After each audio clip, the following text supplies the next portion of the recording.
Hey guys, Golf Nerd here. In today's video, I'm going to be comparing the all-new Kirkland 2023 golf ball to the 2023 Titleist Pro V1, the 2023 TaylorMade TP5X, and the 2023 Vice Pro Plus. Now the reason I chose those three balls is, well, one, Pro V1 is just a classic and you always have to include that. The TP5X from TaylorMade is going to be a slightly firmer, perhaps lower spinning ball, with a slightly higher ball speed. And then the Vice Pro Plus is a direct-to-consumer ball that has a very large following and should be a good performer as well. So that way we just get some different flavors of different golf balls, compare them to the Kirkland, and just see how it stacks up against some of the more premium balls that are available on the marketplace. In terms of testing and collecting data, I'm going to hit each ball with a lob wedge, a 7-iron, and a driver. Then at the end of that, I'll collect like the best 10 shots that are representative for that ball, take averages, and compare those to the Kirkland. Finally, I'll take each 4 of these balls out on a putting green, and I'll evaluate the putting performance. Just the feel off the putter.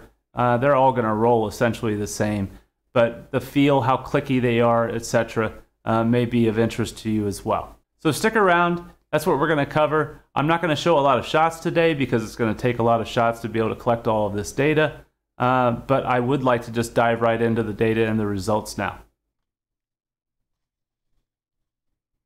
So here's the wedge data that I collected. The order that the balls are presented here is first the Kirkland, second the Titleist Pro V1, third the TaylorMade TP5X, and finally the Vice Pro Plus.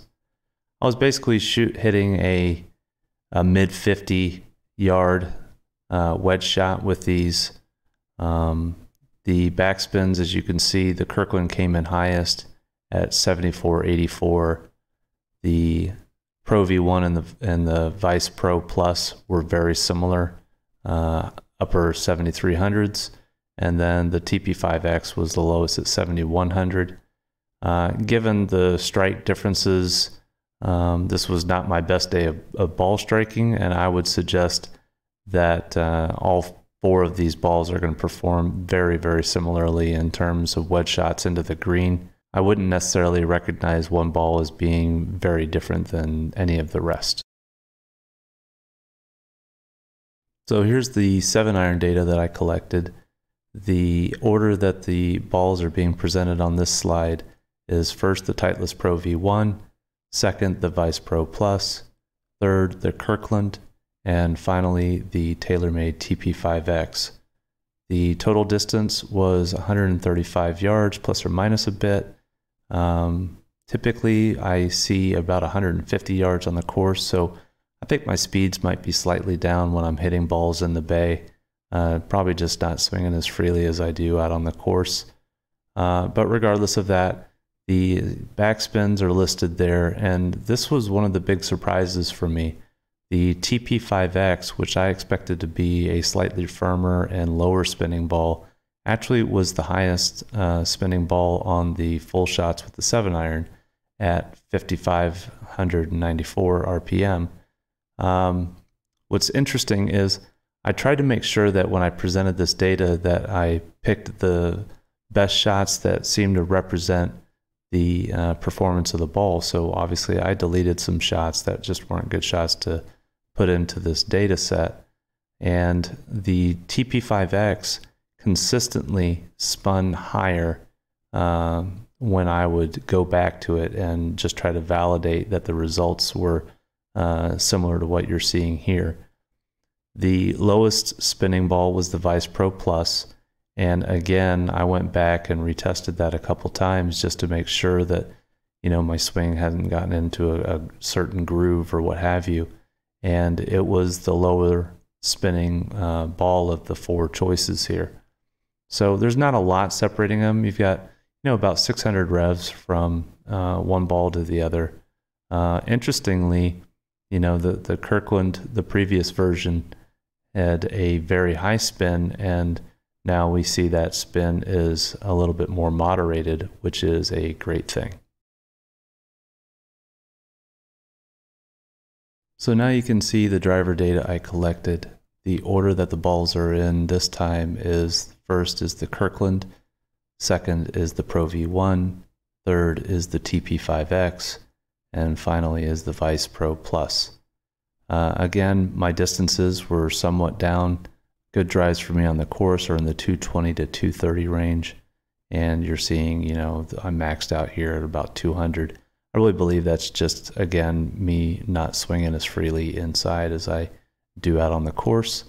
So if we look over at the spin rates, what we'll see is the highest spinning ball was the TP5X at 25.26, and the lowest spinning ball was the Pro V1 at 23.67. Really just not a lot of separation in terms of backspin. I thought all four of these balls performed very well off the driver. They're in the window that I would want. I don't want to be going much below that 2300 RPM for my swing speed. If I get it much lower than that, it just kind of falls out of the air and I lose control of the ball, which is not great. As far as distances, the Kirkland did sacrifice some distance here. You know, I've heard rumors of people saying they thought the Kirkland had flown shorter distances than some of the other premium balls. And I'd say that it looks like it does. You know, there's some variation in my club speed, but the ball speed is significantly down for the Kirkland relative to the other balls. I would have told you that I would think the TP5X would be the longest of the four balls that I tested, just from experience on the course and having played one a few times. I really love the feel of that ball off of a driver, and it did exactly what I expected. So, you know, maybe my own biases figured into it and I swung a little harder at it because it had the highest club speed as well. But I really like the TaylorMade TP5X off a driver. I think it's a great ball in that regard, and it performed very well here. But I would definitely say the Kirkland does seem to sacrifice a little bit of distance off the driver. So if that's of great concern to you, you know, you're talking 10 yards on you know, a 200-yard shot, so you're talking about 5%. So, you know, you could just scale that to whatever your particular distances are, add or subtract 5%, and that would tell you roughly what the Kirkland would do relative to the TP5X, at least in this example. All in all, I'm very impressed with the performance of all of these balls. They felt good off the driver. They spun where I wanted them to. No real concerns for me.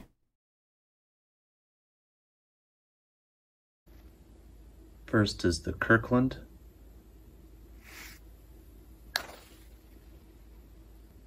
Next is the Titleist.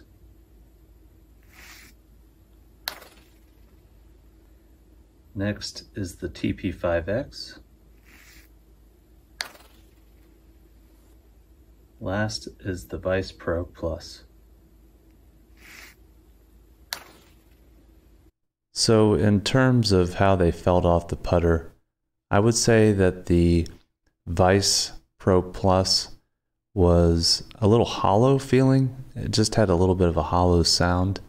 You couldn't really pick up much of a difference in feel, but the sound was just slightly hollow. And I did notice when I was hitting some full iron shots and even some wedges that every now and then the Vice Pro Plus just felt or sounded just a little bit clicky. Now the other three balls, the TaylorMade, the Titleist, and the Kirkland, they all felt very similar, especially off the putter. I will say the Kirkland feels maybe just a little bit softer than the other two, but the Titleist Pro V1 and the TP5X by TaylorMade, they both feel extremely similar, with maybe just a little bit softer feel going to the Kirkland off the putter. So finally, the one thing I wanted to highlight was the cover durability. So I used the same balls for all of the shots, and as you can see here, there is a metal dot. I put it on the number of the golf ball just so I know where the metal dot is at all times. So essentially what you have to do when you're using a Mevo Plus is you're supposed to aim this metal dot away from the Mevo. So essentially you're hitting the same location every time. So here's the Kirkland. The graphics are worn off, and but there's no signs of any cutting, none of the issues that we would have expected to see on the previous generations. So it held up well. Here's the Titleist. The graphics pretty much came completely off. There is maybe just a little bit of scuffing, but not bad at all. I would say its appearance is very, very similar to that of the Kirkland as well. But if you can see right here, there's just a tiny little bit of scuffing right there. And we've got the TaylorMade. So we look at it. It looks remarkably good. The graphics were probably almost the least that came off in terms of the feel and whether there's any cuts. The cover held up really well. There might be just a small scuff right here, but otherwise this cover really held up nicely. Finally, we have the Vice Pro Plus.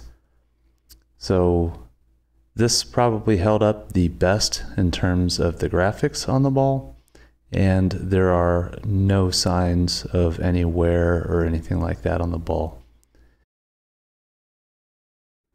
Well, I hope you found this video helpful. If you did find it helpful, it really does help the channel if you just take a second and hit that like button. Also, if you want to see more content from me, please hit the subscribe button, and that way you'll be notified exactly when I put up new material. Well, that's it from the Golf Nerd. Hit 'em long and straight, and I'll see you next time.